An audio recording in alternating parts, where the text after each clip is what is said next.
We're providing care for over 1 million patients a year and making sure that they are waking up at the end of surgery, and that's a really important thing. The thing that struck me when I was approached by every one of these private equity firms is they talked about how quickly they would flip the company. And that was really what I saw was the initial sort of difference with CRNAs. I wasn't coming in to be a CEO to flip a company, I was coming in to build something. They talked about this company they had recently acquired, NorthStar Anesthesia. And it was an organization that was, had built itself up, really started with a single anesthesiologist and a nurse anesthetist, and they had decided that they wanted to do anesthesia a little bit differently. When CRNAs acquired the company, they really needed to understand sort of how does a company operate at scale? How do you develop the back end to sort of take on all the advantages that you can when you're a larger company that a lot of these small practice groups don't have? The challenge is it's hard to find strong clinical leaders.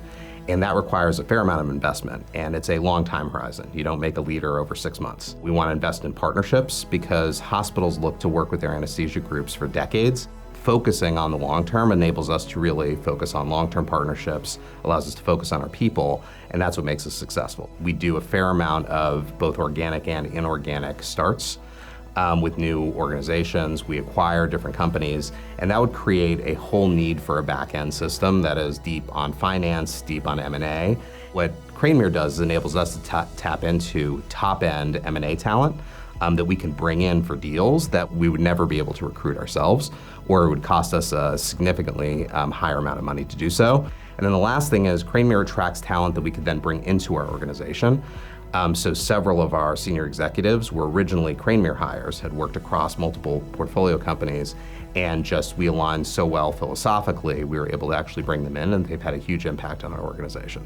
We're very much aligned in looking at, concrete outcomes, and I think that's something that NorthStar has historically been focused on and something that we align very strongly with CRNAs about. It's not just the long-term philosophy, but they actually care about the teams that they're working with, and we've created a very tight relationship with my board, and it's served not as a sort of group that I have to report to, but much more of what I like to think of as a kitchen cabinet, of people who I can go to get great advice on where I can go next. And it's not just about financials, but it's about everything. It's about the people that we work with, it's about the clients that we're working on, and having a team that feels like they are looking out for the company's best interest.